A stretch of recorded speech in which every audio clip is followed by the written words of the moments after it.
Morning. আজকে 28শে ফেব্রুয়ারি 2026। আজকে দার্জিলিংয়ের ওয়েদারটা দেখানোর জন্যই এই ভিডিওটা। মানে চারদিকে পুরো একেবারে মেঘ আর কুয়াশাতে খেলা করছে, আর প্রচণ্ড হাওয়া, আর সেই পরিমাণ ঠান্ডা। উফ, দার্জিলিংয়ের অ্যাকচুয়াল ওয়েদারটা মনে হয় এখনই।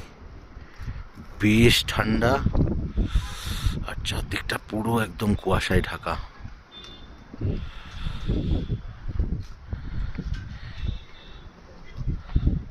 আর কে কোথা থেকে দেখছো আর কাদের সেখানে কিরকম ওয়েদার, সেটা কমেন্টে লিখো। বাই।